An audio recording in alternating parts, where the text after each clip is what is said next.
నిన్న ఈ చెట్లు కనిపిస్తున్నాయి కదా, ఇక్కడంతా ఆకులు ఉండేది, ఇలా ఉండేది ఎగ్జాక్ట్ గా.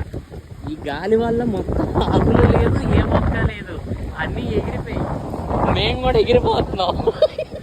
ఎలా దరిద్రంగా ఉంది. నార్త్ ఇండియా ఏదో వచ్చాం కానీ మామూలు విషయం కాదు.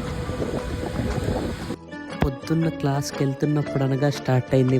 ఘనంగా మొదలు పెట్టాడు సార్. తెల్లవారిన దాకా ఒకటే మ్యూజిక్. విపరీతమైన గాలి. ఎంత గాలి అంటే చూడండి, లిటరల్లీ చెట్లన్నీ విరిగిపోయాయి అన్నమాట, అంత గాలి. ఈ వీడియోలో చూడండి చాలా గాలి వేస్తుంది. ముందుకు అసలు నడవడానికి కూడా అనమాట చాలా కష్టపడితే కానీ అడుగేయలేకపోతున్నాం. నా ముందున్న ఆ పర్సన్ చూడండి ఎలా వెళ్తున్నాడు. అలా ఉంది ప్రజెంట్ ఇక్కడ సిచ్యువేషన్. ఇంత దరిద్రంగా ఉన్న అటెండెన్స్ మాత్రం ఇంపార్టెంట్.